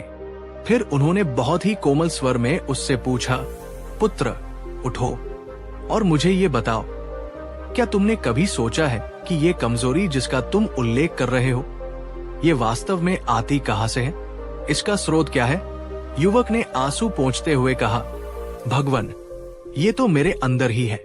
ये मेरा स्वभाव है। मैं शायद पैदा ही ऐसा हुआ हूं। बुद्ध हल्के से मुस्कुराए। उनकी मुस्कान में उस युवक के लिए गहरी सहानुभूति थी। उन्होंने कहा, नहीं पुत्र, तुम गलत हो। कमजोरी तुम्हारे अंदर नहीं है। कमजोरी तुम्हारे स्वभाव का हिस्सा नहीं है। ये तो बस कुछ विचारों का एक बादल है जिसने तुम्हारे असली स्वरूप, तुम्हारी असली शक्ति के सूरज को ढक लिया है। तुम्हारी कमजोरी तुम्हारे शरीर में नहीं, तुम्हारे विचारों में है। जिस क्षण तुम्हारे विचार बदल गए, उसी क्षण तुम्हारा पूरा जीवन बदलना शुरू हो जाएगा। एक पल के लिए रुकिए। बुद्ध के इन शब्दों को अपने भीतर उतरने दीजिए। कमजोरी तुम्हारे विचारों में है। अब मैं पूरी ईमानदारी से आपसे पूछना चाहता हूं, क्या आपके जीवन में भी ऐसे क्षण आए हैं जब आपको लगा हो कि आप दूसरों से कमजोर हैं? चाहे वो पढ़ाई में हो, करियर में हो या रिश्तों में। क्या कभी आपने खुद को आईने में देखकर कहा है, मैं काफी नहीं हूं? अगर आपका जवाब हाँ है तो नीचे कमेंट में हाँ लिखिए। डरिए मत, शर्माइए मत, क्योंकि अपनी स्थिति को स्वीकार करना ही बदलाव की दिशा में पहला और सबसे साहसी कदम है। जब आप ये स्वीकार करते हैं, तभी आप उसे बदलने की शक्ति अपने भीतर पाते हैं। युवक हैरान था। उसने आज तक यही सुना था कि इंसान अपने भाग्य और स्वभाव से बंधा होता है। उसने कहा, भगवन, ये कैसे संभव है? विचार तो बस आते जाते रहते हैं। वे इतने शक्तिशाली कैसे हो सकते हैं कि मेरे पूरे जीवन को नियंत्रित करें? बुद्ध ने उसे और पूरी सभा को समझाने के लिए एक बहुत ही सुंदर उदाहरण दिया। बुद्ध ने जमीन से एक छोटा सा बीज उठाया। वो शायद किसी बरगद का बीज था, राई के दाने से भी छोटा। उन्होंने उसे अपनी हथेली पर रखा और उस युवक को दिखाते हुए कहा, पुत्र, इस बीज को देखो। ये कितना छोटा है, कितना साधारण। इसे देखकर कोई कल्पना भी नहीं कर सकता कि इसके भीतर क्या छिपा है। इस छोटे से तुच्छ दिखने वाले बीज के भीतर एक विशाल गगनचुंबी वृक्ष बनने की पूरी क्षमता, पूरी जानकारी और पूरी शक्ति छिपी हुई है। एक ऐसा वृक्ष जो सैकड़ों पक्षियों को आश्रय देगा, हजारों यात्रियों को छाया देगा और सदियों तक खड़ा रहेगा। लेकिन बुद्ध ने जोर देकर कहा, इस बीज की ये सारी शक्ति, ये सारी क्षमता सुप्त है, सोई हुई है। ये तब तक प्रकट नहीं होगी जब तक इसे सही वातावरण, मिट्टी, जल और सूर्य का प्रकाश न मिले। और सबसे महत्वपूर्ण बात, बुद्ध ने युवक की आंखों में झांकते हुए कहा, अगर ये बीज अपने भीतर ये सोच पैदा कर ले कि मैं तो बस एक छोटा सा कमजोर बीज हूं, मैं एक विशाल वृक्ष कैसे बन सकता हूं? तो जानते हो क्या होगा? ये अपनी पूरी क्षमता के बावजूद मिट्टी में पड़े पड़े सड़ जाएगा। ये कभी वृक्ष नहीं बन पाएगा। बुद्ध ने अपनी बात समाप्त की।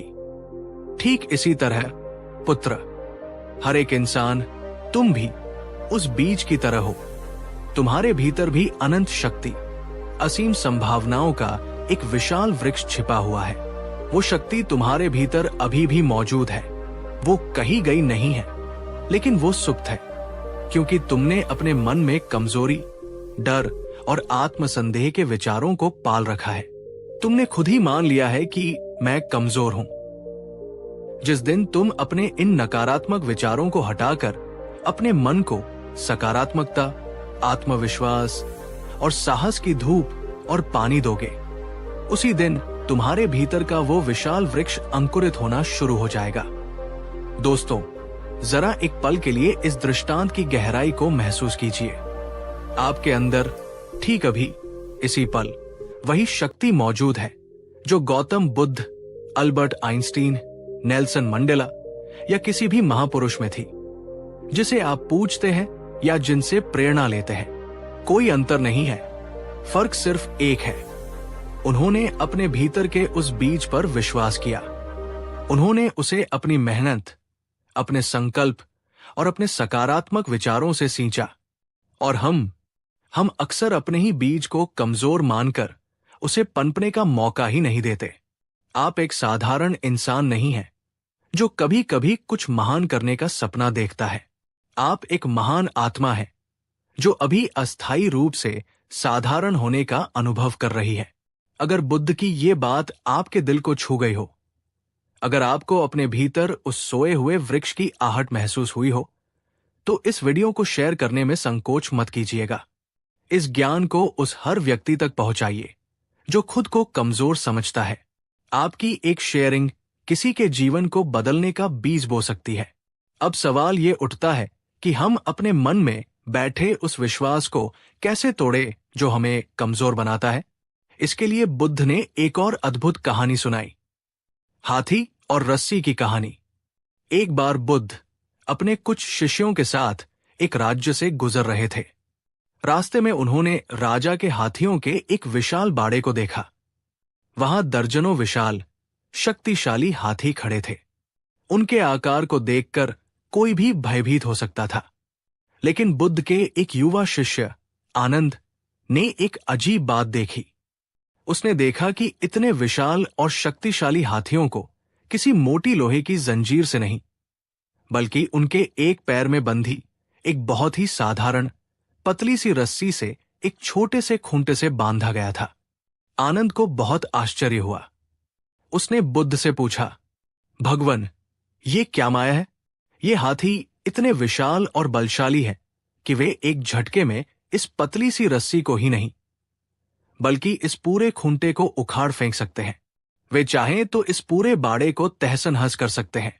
फिर भी वे चुपचाप क्यों खड़े हैं? वे इस मामूली सी रस्सी को तोड़ने का प्रयास भी क्यों नहीं कर रहे? बुद्ध मुस्कुराए और पास खड़े महावत से पूछा, भ्राता, ये सच में आश्चर्यजनक है। ये हाथी आजाद होने की कोशिश क्यों नहीं करते? महावत ने उत्तर दिया, भगवन, जब ये हाथी छोटे बच्चे थे, जब वे हाथी के बच्चे कलब थे, तब हम उन्हें इसी रस्सी और इसी खूंटे से बांधते थे। उस समय वे बहुत छोटे और कमजोर थे। वे इस रस्सी को तोड़ने की बहुत कोशिश करते थे, दिन रात जोर लगाते थे, पर वे इसे तोड़ नहीं पाते थे। हजारों बार असफल होने के बाद वे अंततः हार मान लेते थे और उनके मन में ये विश्वास गहराई से बैठ जाता था कि ये रस्सी बहुत मजबूत है और मैं इसे कभी नहीं तोड़ सकता। महावत ने आगे कहा, अब ये हाथी विशाल हो चुके हैं, इनके अंदर 100 गुना ज्यादा ताकत आ चुकी है, पर इनका शरीर बड़ा हुआ है, इनका विश्वास नहीं। इनके मन में आज भी बचपन का वही विश्वास जिंदा है। वे आज भी यही मानते हैं कि वे इस रस्सी को नहीं तोड़ सकते, इसलिए वे कभी कोशिश ही नहीं करते। बुद्ध ने आनंद और अन्य शिष्यों की ओर मुड़कर कहा, देखो, इन हाथियों की तरह ही हमें से कितने ही इंसान अपने मन में अतीत की असफलताओं, दूसरों की कही हुई बातों और अपनी खुद की बनाई हुई सीमाओं की अदृश्य रस्सियों से बंधे हुए हैं। हम बचपन में किसी चीज में असफल हुए, किसी ने हमारा मजाक उड़ाया या हमें कह दिया कि तुम ये नहीं कर सकते, और हमने उस बात को सच मान लिया। आज हम बड़े हो गए हैं, अधिक सक्षम हो गए हैं, अधिक समझदार हो गए हैं, लेकिन हम आज भी अपने मन में उसी पुरानी कमजोर रस्सी से बंधे हुए हैं। हम नई चुनौतियों का सामना करने की कोशिश ही नहीं करते, क्योंकि हमारा मन कहता है ये असंभव है, तुम पहले भी तो हार गए थे। दोस्तों, ये कहानी सिर्फ हाथियों की नहीं है, ये आपकी और मेरी कहानी है।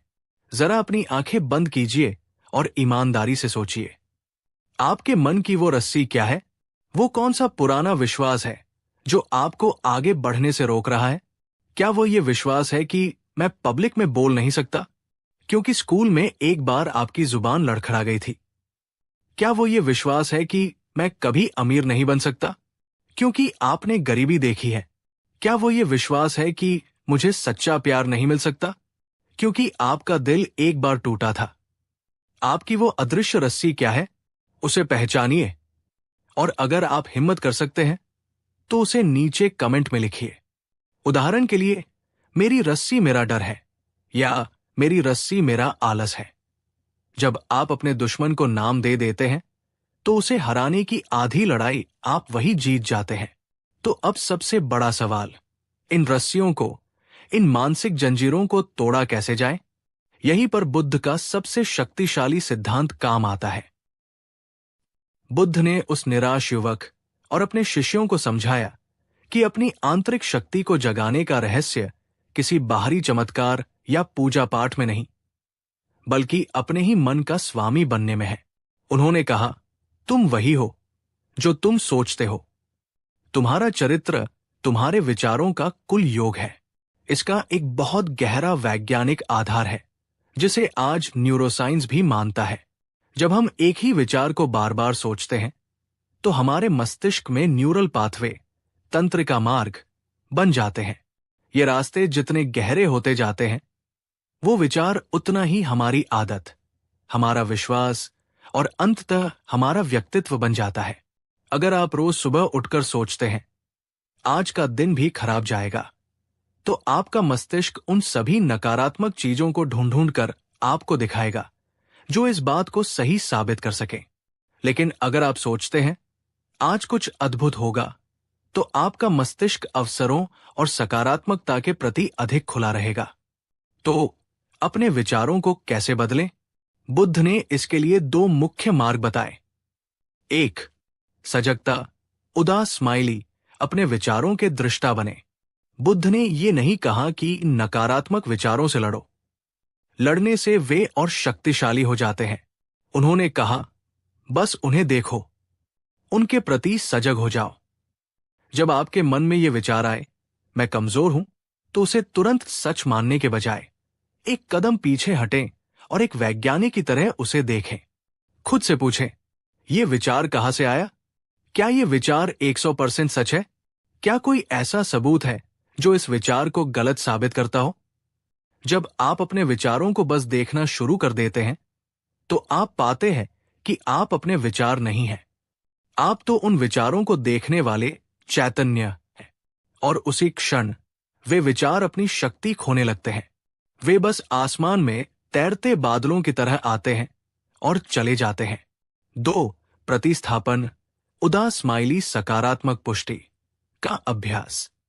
एक बार जब आप नकारात्मक विचारों को पकड़ना सीख जाते हैं, तो अगला कदम है उन्हें जानबूझकर सकारात्मक विचारों से बदलना। बुद्ध ने उस युवक से कहा, आज से तुम हर सुबह उठकर और हर रात सोने से पहले शीशे के सामने खड़े होकर खुद से ये कहोगे, मैं शक्तिशाली हूं, मेरे भीतर अनंत संभावनाएं हैं, मैं प्रेम और सफलता का अधिकारी हूं। हर दिन मैं हर तरह से बेहतर और मजबूत होता जा रहा हूं। शुरुआत में आपका पुराना मन विद्रोह करेगा। वो कहेगा, ये सब झूठ है, लेकिन आपको उसे अनसुना करना है। आपको इसे तब तक दोहराते रहना है जब तक ये नया विचार आपके पुराने कमजोर विचार से ज्यादा शक्तिशाली न हो जाए। ये नए मजबूत न्यूरल पाथवे बनाने जैसा है। ये बहुत शक्तिशाली तकनीक है।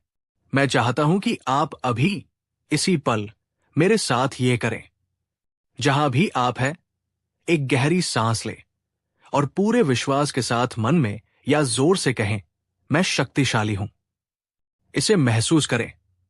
अगर आपने ये किया तो नीचे कमेंट में लिखें, मैं शक्तिशाली हूं।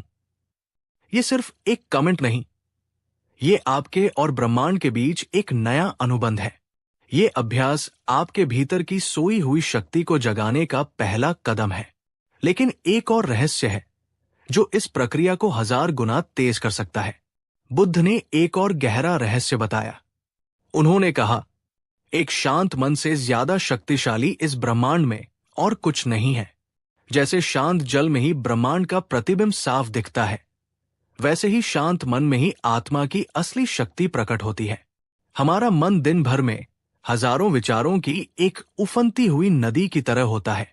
इस शोर में हम अपनी आत्मा की धीमी, शांत आवाज को कभी सुन ही नहीं पाते, जो हमें लगातार बता रही होती है कि हम कितने शक्तिशाली हैं। ध्यान उस उफनती हुई नदी को एक शांत झील में बदलने की कला है। ध्यान का अर्थ विचारों को जबरदस्ती रोकना नहीं है। इसका अर्थ है अपने मन के शोर से ध्यान हटाकर किसी एक शांत बिंदु पर ले आना, जैसे आपकी अपनी आती जाती सांस। जब आप रोज कुछ मिनट अपनी सांस पर ध्यान केंद्रित करते हैं, तो धीरे धीरे आपके विचार शांत होने लगते हैं। मन में चल रही अंतहीन बकवास बंद हो जाती है और उस शांति में, उस शून्य में पहली बार आपको अपनी वास्तविक शक्ति, अपने सच्चे स्व का अनुभव होता है। आपको ये एहसास होता है कि आप ये शरीर नहीं है, आप ये मन नहीं है, आप ये विचार नहीं है। आप इन सबसे परे एक असीम, शांत और शक्तिशाली चैतन्य है।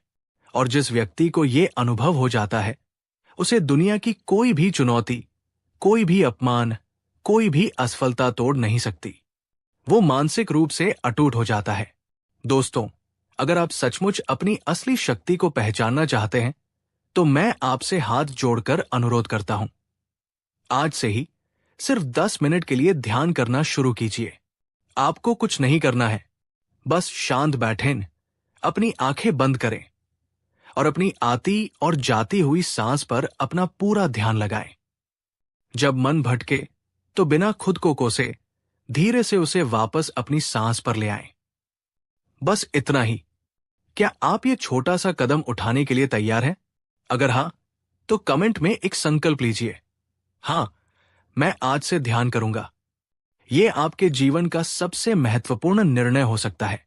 बुद्ध ने अपनी बात समाप्त करते हुए उस युवक से कहा, पुत्र, अपने भीतर देखो, शक्ति को बाहर मत खोजो, न देवताओं में, न भाग्य में, न ही किसी और इंसान में। तुम्हारी मुक्ति, तुम्हारी शक्ति, तुम्हारा स्वर्ग, तुम्हारा नर्क, सब कुछ तुम्हारे भीतर है, तुम्हारे विचारों में है। तुम अपनी दुनिया के निर्माता हो। आज से ही एक नई दुनिया का निर्माण शुरू करो। उस युवक ने बुद्ध की बातों को सिर्फ सुना नहीं, उसने उन्हें अपने जीवन में उतार लिया। वो रोज सुबह उठकर सकारात्मक पुष्टि करता, दिन में अपने विचारों के प्रति सजग रहता और नियमित रूप से ध्यान का अभ्यास करता। धीरे धीरे उसके भीतर एक चमत्कार होने लगा। उसका डर आत्मविश्वास में बदलने लगा, उसकी आत्मग्लानि आत्म प्रेम में बदलने लगी। उसकी कमजोरी उसकी सबसे बड़ी ताकत बन गई, क्योंकि अब वो दूसरों को उनकी आंतरिक शक्ति का एहसास कराने में मदद करने लगा था। कुछ ही सालों में वही युवक, जो कभी खुद को दुनिया का सबसे कमजोर इंसान मानता था, अपने पूरे क्षेत्र का सबसे ज्ञानी, सबसे सम्मानित और सबसे सफल व्यक्ति बन गया। उसने ये साबित कर दिया कि इंसान के विचार ही उसकी नियति लिखते हैं। दोस्तों, आज की इस लंबी यात्रा से हमने एक ही परम सत्य सीखा है। आप अपनी सोच से कहीं ज्यादा शक्तिशाली है। कमजोरी कोई स्थायी अवस्था नहीं है, ये बस एक मानसिक आदत है और किसी भी आदत को बदला जा सकता है। वो हाथी आप नहीं है, आप वो इंसान हैं जिसके पास ये चुनने की शक्ति है कि वो किस रस्सी से बंधा रहना चाहता है और किसे तोड़ना चाहता है। तो आज, अभी, इसी पल अपने मन की उन सभी अदृश्य रस्सियों को तोड़ने का संकल्प लीजिए। अपने भीतर के उस सोए हुए विशाल वृक्ष को जगाने का प्रण लीजिए और अपने आप से ये वचन लीजिए जिसे आप हर दिन दोहराएंगे। मैं कमजोर नहीं, मैं शक्तिशाली हूं। मैं अपने विचारों का स्वामी हूं और मैं अपनी शक्ति को पहचानकर अपने और दूसरों के जीवन में एक अद्भुत बदलाव लाऊंगा। अगर ये वीडियो आपके दिल की गहराई तक पहुंचा है, अगर इसने आपके भीतर एक छोटी सी भी चिंगारी जलाई है, तो इस चिंगारी को आग बनने दीजिए। इस वीडियो को लाइक जरूर करें। यह आपकी सहमति का प्रतीक होगा और इस रोशनी को फैलने दीजिए। इस वीडियो को अपने परिवार, अपने दोस्तों और हर उस इंसान के साथ शेयर कीजिए जिसे आपको लगता है कि उसे अपनी असली शक्ति को पहचानने की जरूरत है। और ऐसे ही जीवन को बदलने वाले गहरे ज्ञान और प्रेरणादायक कहानियों के लिए हमारे चैनल को सब्सक्राइब करना न भूलें और उस घंटी के आइकॉन को भी दबा दें। इस यात्रा में मेरे साथ बने रहने के लिए आपका हृदय से धन्यवाद। याद रखिएगा, ब्रह्मांड आपके भीतर है, उसे बाहर मत खोजिए। बुद्ध, आपका दिन शुभ हो। शांति, प्रेम और बुद्ध की असीम करुणा आपके साथ हो। जब अनुष्मण को ज्ञात हुआ कि गौतम बुद्ध गांव के बाहर पीपल के वृक्ष के नीचे विश्राम कर रहे हैं, तो उसके मन में उत्सुकता जगी। उसने सोचा, मैं देखूं तो सही, ये साधु ऐसा क्या उपदेश देता है जिससे लोग इतने प्रभावित होते हैं। वो वहां पहुंचा। बुद्ध शांत मुद्रा में बैठे थे। उनके चारों ओर शिष्य ध्यानपूर्वक उपदेश सुन रहे थे। बुद्ध कह रहे थे, मनुष्य का सबसे बड़ा शत्रु उसका क्रोध है। जो अपने क्रोध पर विजय पा लेता है, वही सच्चा विजेता कहलाता है। ये सुनकर अनुष्मण को कुछ अच्छा नहीं लगा। वो आगे बढ़ा और ऊंचे स्वर में बोला, हे भिक्षु, यदि कोई आपको अपमानित करे तो क्या आप क्रोधित नहीं होंगे? सभी शिष्य चौंक गए, परंतु बुद्ध के चेहरे पर शांति बनी रही। उन्होंने मुस्कुराकर कहा, यदि कोई मुझे उपहार दे और मैं उसे स्वीकार ना करूं, तो वो उपहार किसके पास रहेगा? अनुष्मण ने उत्तर दिया, वो उसी के पास रहेगा जिसने दिया है। बुद्ध बोले, ठीक उसी प्रकार यदि कोई मुझे क्रोध या अपमान देता है और मैं उसे स्वीकार नहीं करता, तो वो उसी के पास रहता है। ये सुनकर वहां उपस्थित लोग आश्चर्यचकित रह गए। अनुष्मण कुछ क्षण मौन रहा, पर उसका अहंकार अभी शांत नहीं हुआ था। वो बोला, आप केवल शब्दों से बातें करते हैं, जीवन में कठिन परिस्थितियों में ये सब संभव नहीं। बुद्ध ने शांति से कहा, आओ कल प्रातः मेरे साथ चलो, मैं तुम्हें उत्तर दूंगा। अगली सुबह प्रातःकाल जब सूर्य की किरणें धरती को आलोकित कर रही थीं, अनुष्मण बुद्ध के साथ वन की ओर चला। मार्ग में एक वृद्ध व्यक्ति भारी लकड़ी का गट्ठर उठाए जा रहा था। वो थक कर गिर पड़ा। बुद्ध तुरंत उसके पास पहुंचे, उसका गट्ठर उठाया और उसे सहारा दिया।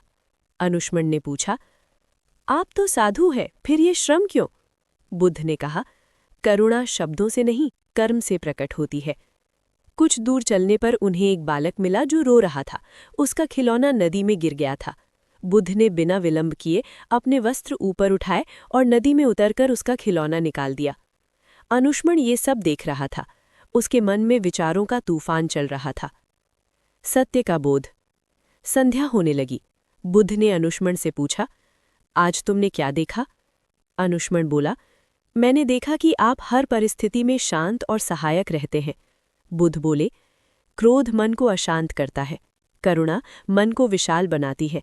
जो दूसरों के दुख को समझता है, उसका अपना दुख भी हल्का हो जाता है। ये सुनकर अनुष्मण की आंखों में आंसू आ गए।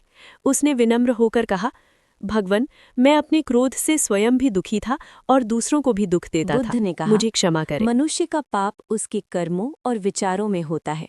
यदि मन में लोभ, क्रोध और द्वेष है, तो 1000 डुबकियां भी उसे पवित्र नहीं कर सकती।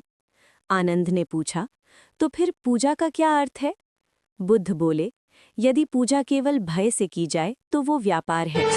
यदि पूजा केवल परंपरा निभाने के लिए हो तो वो आदत है। पर यदि मन करुणा, सत्य और दया से भरा हो, वही सच्ची पूजा है।